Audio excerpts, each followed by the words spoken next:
Hey, how's it going? It's Simon and YNS Tactical, and today we are back with another APFG technical guide. Today we'll be focusing on the lower receiver group of the gun because it's the final piece of the gun that we haven't covered yet. And we're going to be taking a look at a full takedown and reassembly of this, and we're going to be pointing out some of the problem areas that you might want to look out for when you're doing this. I think on average it takes around 5 to 6 minutes to actually do this if you've done it before. So furthermore, this is going to act as a install guide for the Black Pew CNC lower receiver. We really highly recommend these receivers. They are quite nice. They fit really well. One could say that the fitment is suspiciously good. Really makes you wonder who actually made them. And it's largely due to the fact that this is one of the biggest problems with this gun when you buy it stock. This whole rear pin section is actually perceived to be somewhat fragile. Uh, this manufacturer tends to make their lower receivers of casted alloy, and Zalmac particularly. Um, it's not the most durable type of alloy that you could be using for stuff like this, but it is what it is. And once those cracks develop, you could say that the receiver is likely toast already. Should just throw it away or replace it. And I think one of the main culprits of this is actually this hard plastic buffer in the back that these guns originally came with. To my knowledge, I don't believe that they actually sell these guns with this hard plastic buffer in there anymore. Like on the Spear LT, I believe it has been replaced with a softer buffer already to actually deaden and absorb some of the impact from the bolt carrier into the back. So generally, there's no reason why you want to take this apart. The lower receiver group, if you have parts that break or need to be replaced, you don't need to disassemble the entire thing to do it. So while this is a fairly straightforward thing, it's actually not very hard to get the fire control group out and back into here. Uh, there are a lot of very small springs and parts and detents in this, and I think, as I always say, usually you should stay organized as you're working. And this video is going to be outlining all the little bits and pieces that could fall out or spring out, what have you, just so you're aware of it before you take apart that portion of the gun. And I think that would immensely help already. Take a look at the tools that we're going to need today. As usual, we have our pin punch or disposable screwdrivers to act as pin punches. But I think today I'm going to be able to use my actual pin punch because I think these holes would be okay. You're going to need a Allen key set or a screwdriver bit set, as always when you're working on any sort of thing on a gun. To replace the black plastic buffer in the back, I'm going to be using this arrangement that I found at the hardware store, and I've been using this for a while already. It works really well. But I should note that there are purpose-built buffers for this gun that you can buy from, say, Black Variable, or there's a lot of generic no-name soft rubber or whatever material buffers out there that work just as well. I find this arrangement works pretty well for me. These are rubber table feet that you get from a hardware store, and a faucet washer to act as a spacer, and I will explain why that spacer is recommended by me later. So, with all that outlined, we'll be starting the disassembly process of the lower receiver. The first thing you want to do when taking this apart would likely be to get the pin out for the bolt catch. So, this is something that you want to be very careful doing. You have to punch out this pin, but to punch this pin out, this is a very tight place to fit a pin punch or a screwdriver in, and very often you would see on even real AR-15s, if people have marks over here on the side, it's probably because they took the pin out very haphazardly, and I think in the community it's known as a idiot scratch. Similar thing with 1911s, you guys are familiar with that as well. And yeah, there's a way to do this without incurring any idiot scratches on your gun, and it's really as simple as just having a rag. So how this would usually be done is you simply place a rag on this side of the receiver to pad it, and you can fit the pin onto here now, or you can fit the punch onto here now without risking it scratching your gun. So these pins usually tend to be kind of stiff when you first get the gun. In fact, the design was changed on the LT where there's a crown section in the center now. And they could be kind of tough to get out, but if your gun's been taken apart a couple of times, I honestly don't even think I need a hammer for this. I just push and it comes out. This is not necessarily a good thing because when you're shooting this gun, the vibrations of it could cause this to back out in the middle of a game. and this would be lost forever, and you would probably need a replacement. And once you get this piece off, be careful. There is a spring in here that is absolutely necessary, so make sure you set that aside. I'm not going to need this because with the Black Pew CNC receiver, you're actually going to need a different spring to make it all work. But we'll get to that part when we get to that part. And as always, stay organized. So we're going to be setting this aside over here and making sure we don't lose it. And as usual, I like to set all the associated parts of each other. So I have the pin with the stop with the bolt catch over there. The next part over here would be another chance for you to put more idiot scratches on your gun. So the proper way to take the magazine release out of the gun would be actually to depress it down with your finger as far as it will go. Like you want to get it as far as you could go, and you want to start spinning the catch very slowly to make sure it clears with all these things that stick out on the side of the receiver. You really don't want any type of scratches or collisions going on. They're perfectly avoidable if you're careful. So as you turn it, it will start backing out, and when it does, simply pull it out, set it aside. Make sure you stay organized as usual. There's a spring underneath here, so you should be very careful and keep your thumb depressed onto the button on the right side. And once that is out, set all the parts aside together. Okay, so the next part would be to remove the knocker block assembly, and it's really just held in there by like a screw. Usually the magazine catch fits through this hole on the side over here. So unlike the version 2 designs of these guns, where if this screw gets loose and the whole thing can just fly out, they've largely eliminated that problem now. The magazine catch will always secure it inside the gun.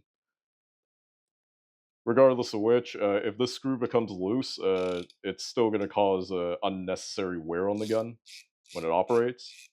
And I do recommend Loctiting the screw, which we will be doing when we transplant this over to the Black Pew. And this whole assembly lifts straight out. The next step would be to take the grip off the gun, because it's going to interfere with us taking off the selector and other parts of the fire control group. So it's fairly straightforward.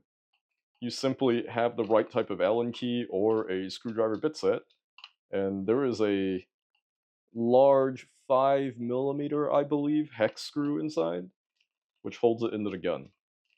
And you should be very careful when you take the grip off the gun. So you slowly wiggle it off, and as you can see, there are two screws or two springs, sorry, inside over here. You want to be very careful of these that they don't shoot out or spring out and go missing. So I would do this very slowly, and this could be very stiff on a new gun. So take your time and be careful. Once the grip's off the gun, you want to take these two springs out. And there are detents inside. One of them just fell out. And I think there's one for the selector as well, but it's kind of stuck inside. There's nothing you can really do about that at this current moment. Just be aware of it, don't lose it. And once all that is done, we can take the selector off the gun. And there is a screw on the bottom here, a small grub screw, which you have to undo first. And the right side selector should come right off. In fact, it might not be a bad idea to fit the screw back onto here just so there's less loose parts flying about. And with the detent out for with the rear detent piece out, the rear takedown pin should just come out as well. Might want to set this aside so it doesn't fall off when you don't want it to. So before we could take more of the selector apart, the rear auto sear is something that we probably want to remove first. This is actually something that you probably have to punch out, but I would try to punch it out very lightly. That goes for all the fire control pins because if you try to force them out, they could end up damaging a lot of the holes that are cut out into the lower receiver, like these holes over here. And once they get loose, that's when you're going to start developing a lot of pin walk in your gun, and that's bad. It could just walk out as you're shooting it, and it's not a good time. As usual, and with all these pins, before you pull them out of the receiver itself, you probably want to put your thumb over the part just to make sure that it comes out straight and lined up. Once the auto sear is out of the way, we can start working the safety out of the gun.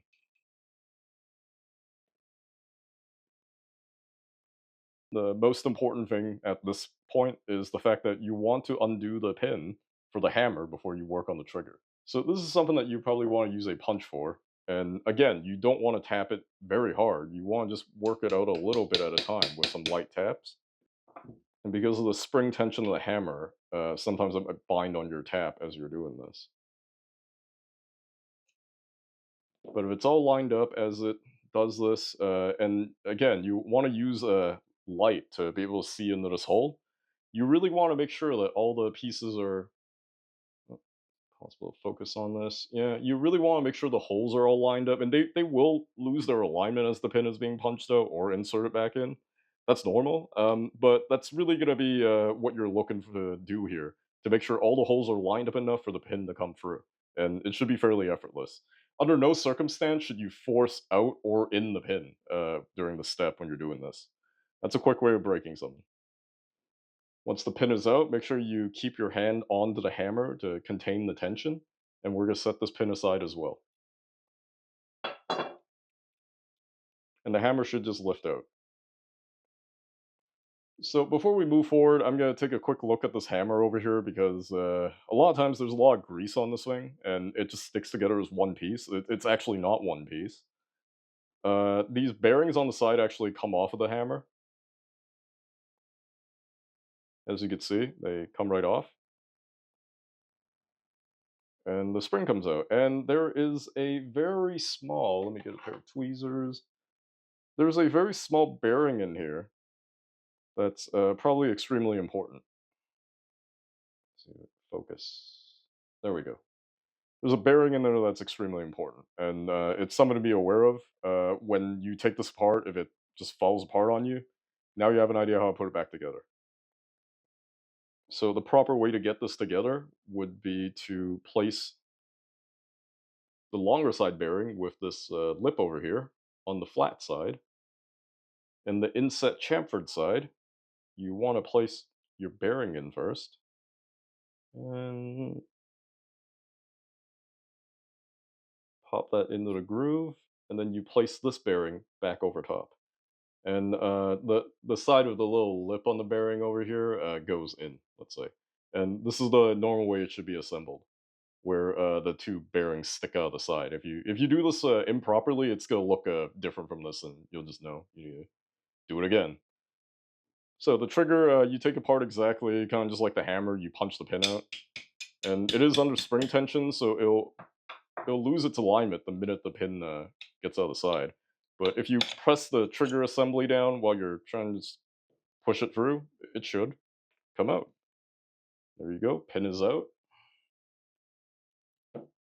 And as usual, keep your thumb on here so it doesn't spring out and everything should just drop out.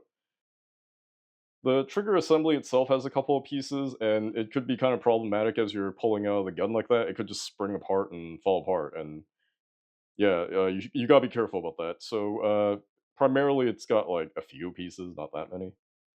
But what's very important is the spring inside for the sear, and it rests inside like this. So there's a good chance it could just like spring out like that a lot of times. Be very careful when you're taking this out again. Now, let's get the buffer out. This is very straightforward. You do not need to mess with your fire control group absolutely whatsoever to do this. And it's really just a 5 millimeter hex head, and it should come right out. So the last part of this that needs disassembly would be the front takedown pin, and it's actually quite easy to remove this. You want to pull the pin out, full extend, and there should be a hole in the side. You might need something very thin to pop in here. I use a very small screwdriver, and as you push in, it should push down a detent, and you should just pull the pin out as you're pushing it down.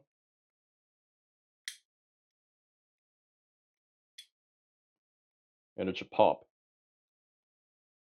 And you should be very careful as you're doing this, because once you pull this pin out, it's going to be the detent's going to be under spring tension, and you want to place your hand or your thumb or something over here first, stop it from shooting out. So there's the detent, and there is the spring, and there you go. This is the full disassembly of the APFG MCX lower. The Spear LT is pretty much the same thing. Um, we wouldn't be broadly labeling these videos if there was a difference. There's actually nothing to really point out outside of the crown pin for the bolt release with the LT. So yeah, in the next part we'll be putting this back together into the Black Pew CNC lower. All right, we're gonna be putting this back together now, and the first thing I usually do is I start with the trigger. You want to start by placing the trigger bottom portion into the gun first. And it doesn't matter if it lines up or not, but you should be very careful with the two springs that rest on the bottom over here. They should rest alongside the inner two walls of the receiver on the side over here. Yeah, to focus. Yeah, so it should rest on these two sides over here. Very often, when this is out of alignment, these two tails of the springs end up popping out through the trigger hole on the receiver, and that's not good. It's not gonna work like that. So once this is in here, and you can see it comes out very easily. It's already kind of wanting to do it. But you can control the positioning of all this through the whole process by using the trigger itself to kind of line everything up and align things up, let's say. You want to place the spring back in here first, and you want to place the sear piece on, but you want to make sure that this notch on the bottom side lines up with the spring. It should rest on top of the spring. And there's nothing really holding the spring in, so it's very easy to dislodge. So you might be very careful and depress it down and make sure it's staying upright as you do that. And once that's all happened, you want to place your thumb on top of the sear to hold it all down together. And once we're there, that's half the fight already. You want to line it up while using leverage on the trigger itself to make sure that the holes line up straight.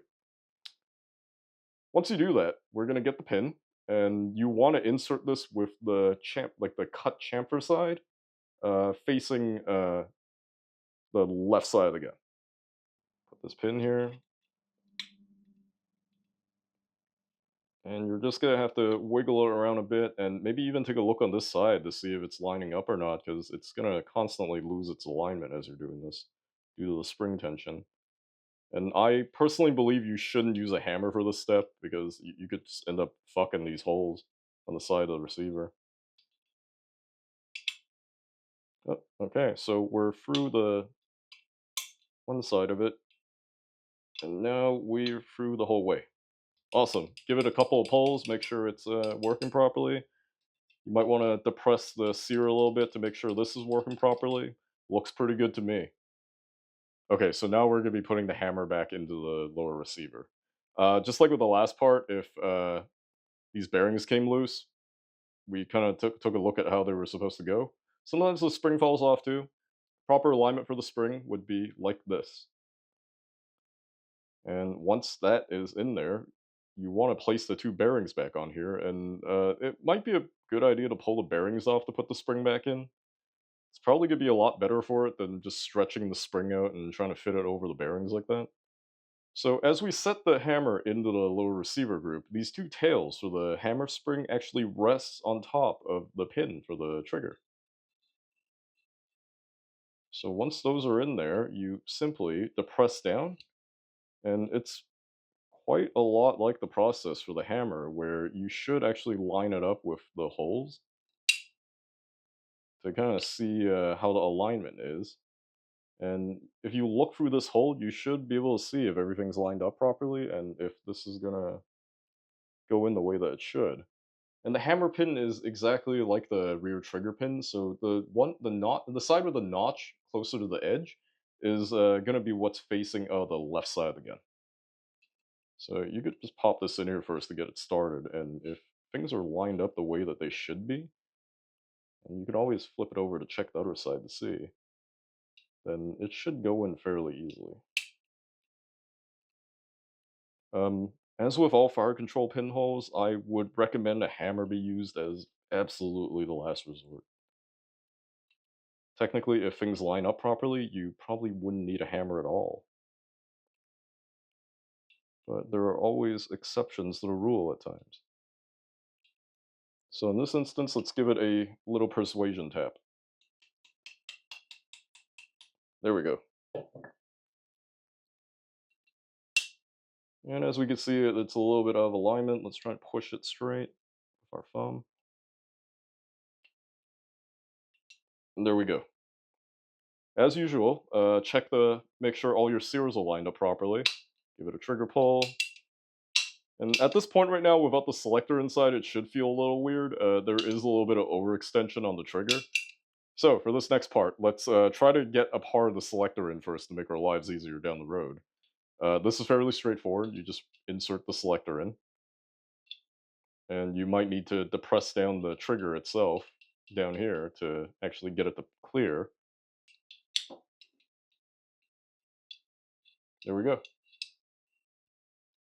And as you can see, with the safety in the gun, it's going to prevent any trigger over travel, and the trigger should be working normally now.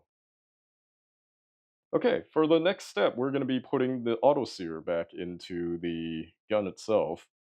This is a little tricky. As you can see, it's a very weirdly shaped part. The sear itself has a tail on the side, and there's also a spring that also has a tail on the side. So you really need to only be looking at it from this perspective, where there's a long side and there's a short side. So placing this back in the gun, there is a weird little process that you have to do for this. You want the sear to rest in front of the safety, the drum for the safety, and you want the sear, the tail for the sear, like the metal part, to sit behind it. And it just slides right in like that. And you, again, all you're really looking to do is lining up with that hole on there. Once that hole is lined up, like the opposite of the two fire control pins, the side with the chamfer cut on it actually goes in facing the right. So as usual, you want to take a look at the other side to make sure the hole's lined up. And honestly, this one, that chamfer cut usually rests on top of the spring in the center over here, which is why it's actually kind of hard to get through sometimes. So you might need to coax it a bit with a screwdriver to get the pin through all the way. There we go. This could take a couple of tries. Just have patience while you're doing this part. It's certainly given me trouble in the past, but as you can see, after you've done it a couple of times, you just know what's up with it, and there was no drama this time around. Okay, with that part set and done, I believe we could attach the other side of the safety back on to lock it all together and make sure nothing flops around. I would say hand tight would be adequate in this situation, but you could always go the whole 9 yards and Loctite the screw as well. Okay, moving forward, we're going to be placing the detents back into the gun first. And while we're at it, we're going to be placing the rear takedown pin back into the gun as well. So first steps first, we're going to be sliding the rear takedown pin into the gun first. And we want to make sure that this side of the cuts is facing down on the gun. We're going to take the takedown pin detent, which is this long piece, and we're going to be putting it into the rear hole over here. And you really want to make sure that you're using the short stubby side, not the long fin side, because that's the retention for the retainer for the the spring. And it should fit in there, and you should know that it's in there properly because you won't be able to pull the pin off the gun anymore. And once that's in there, you want to place the spring back into its hole. Same goes for the selector detent. You want to be able to put the stubby side in first, and the side that kind of pokes out like that, that's for your spring. So you just pop that back into the hole first, and you put the spring back in. And now we're going to be replacing our pistol grip onto the gun. So as you're putting the pistol grip back onto the gun, it just slides on top like this. It could be kind of stiff. But as you're seating it back, you really just want to make sure it's not bending these springs because they tend to stick out a little bit, as you can see over here. So as you're doing this, yeah, just make sure they sit flat. You'll be okay. So to get the screw for the pistol grip back on, here are some things that you should look out for. You definitely want to use an Allen key or a extension that's long enough to make your life easier. And the one important thing is that you make sure you line up the hole as you line up the screw as you're doing this. to make sure it sits flat. There shouldn't be any sort of resistance as you're turning it like right now. That's if there's resistance, it means it's not sitting straight and it's destroying the threads inside. And I want to call attention to this because we've recently seen someone destroy their lower receiver essentially, screwing in a screw that's not the right, like not sitting straight. Another problem with this is a lot of guys end up trying to use a replacement screw, like if you bought a real steel Magpul grip or something like that. Those screws tend to be imperial, and mostly like that screw on an airsoft gun is metric. So that's a no go. I know some people might be thinking like, oh well, if it came with the real steel part, it's probably a stronger part or anything like that. I've never seen anyone destroy one of these screws, so it's a non-issue to begin with, and you're gonna ruin your gun. There we go. This part is back together. Give another function test. Detent feels good. All right, so for this next part, we're going to be putting the knocker back into the lower receiver itself. Fairly straightforward and self-explanatory. Uh, you can probably tell which side is front and which side is back really easily. And it really just drops into the gun like this. Nothing to it. And it might be kind of stiff, uh, but you also just kind of want to make sure it's lined up properly and flat. And if it doesn't, it probably means it didn't go in straight. And you could probably see it through this hole over here. There's a little notch on the bottom there that locks in. There we go. Once that is set back into the gun, you want to replace the screw up top. And as we've spoken earlier about this, you might want to use a little bit of Loctite on the screw, as there's generally not a reason why it needs to come loose. We'll be using some thread locker for this non-permanent type, because this is probably something that you need to remove and take apart again later. All right, next piece going back in would be the magazine release. So the first step you would do is set the spring back into this hole.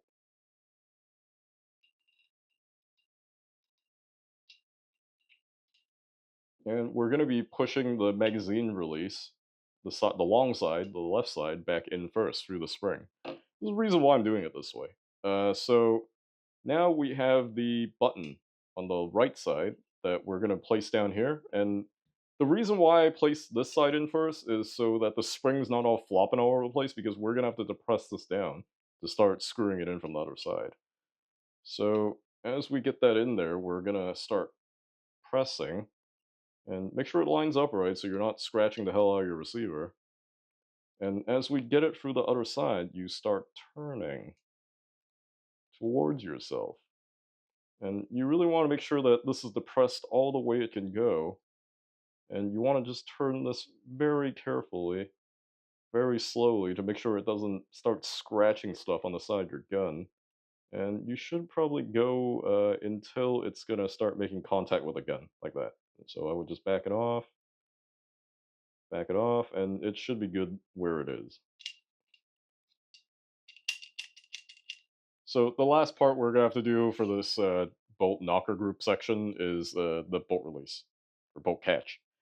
It's fairly straightforward. There is a spring, like I mentioned before, and if you're replacing it with a Black Pew lower and installing on there, for a Rattler, you're probably gonna need a different spring.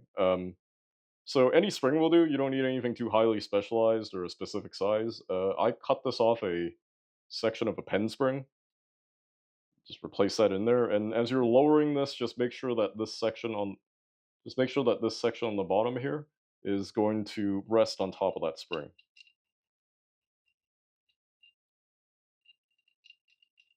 And if it springs back and forth here, then you're pretty much good to go. Like I mentioned prior, this pin tends to be somewhat problematic.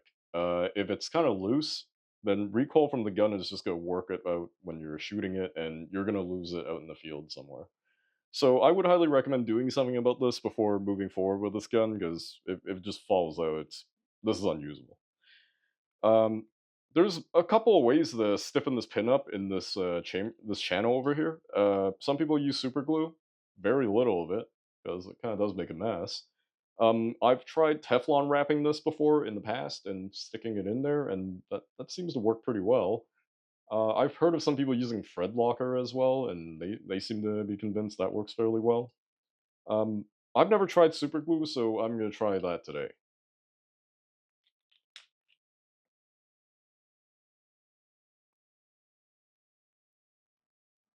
I'm gonna apply very little to it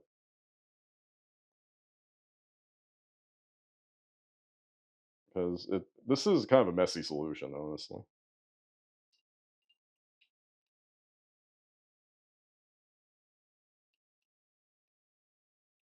And if everything's lined up properly, it should go back in fairly easily. And if it doesn't, then it might need a little bit of persuasion with a tap.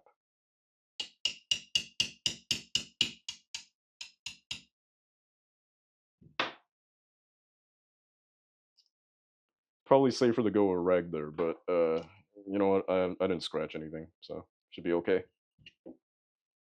All right, so we're pretty much close to done here. I think some of the only things that we have to replace now would be the front takedown pin, which is very straightforward. You have your screw, or you have your spring. Place that into the hole in the front first. You have your detent, which, as always, skinny long side back, round stubby side forward. And this is tricky because this detent sits out far, like forward, pretty far, and depressing it could be ooh, could spring out really easily. So be careful with that. You have your takedown pin over here, and the channel fits towards the back of the gun, facing like this. So you want to press the detent in with the pin, and throughout this whole process, be very careful it doesn't fly across the room. So once you have that in there and the pin has been slotted in, you simply push in and it should lock. There you go. So for the most part, this whole thing's been put back together already. Let's finally talk about the buffer on this gun. Um, a lot of people actually speculate that this buffer in the back is actually what was causing the cracking on the stock receiver in the back over here. The stock buffer that this gun comes with is made of hard plastic. Well, on the Rattler at least, right? As you can see, it's pretty tough. But what's happening there now is it's essentially acting like a hammer on the back of the gun, and it's not really absorbing any sort of kinetic energy. And to be honest with you guys, I happen to think that this sits a little bit too far back in the gun. It's cutting it a lot closer than I would like. So this is why, for my solution, I opted to go with something that is both soft and also going to space it inside the gun where it sticks out more. But the back buffer spaced out like this, the system of the gun is essentially short stroked. So that actually means that the gun happens to handle cold weather a little bit better. Not only that, it has the added effect of increasing the rate of fire on this gun in fully automatic, and it also accounts for it having a more snappy cycle. The increased rate of fire in full automatic, I'll leave that to you to decide if that's a positive or a negative thing. Some people don't like that. I actually am not really a big fan of that because I tend to want to tune my guns to have a more realistic rate of fire in full auto. But otherwise, the whole system works fairly well. The bolt lock does lock reliably and all that. So that's kind of why I would recommend doing this. And as you can see here, you can kind of get an idea like what the spacing is like on here. And that's it. Our lower has been fully assembled now, and it's ready to be placed back onto the upper of the gun. All right, so with that, it concludes our technical guide series on the APFG MCX. We're really happy if this helped you in some way or made you a bit more confident on working on these guns yourself and keeping them running. That is the objective we've had all along. In the coming future, we will be doing some more technical guide videos on the APFG MCX, but they will be more specialized on certain specific problems that are going on because we feel like we covered all the basic stuff there is to every portion of this gun already. And we'll see you guys on the next one.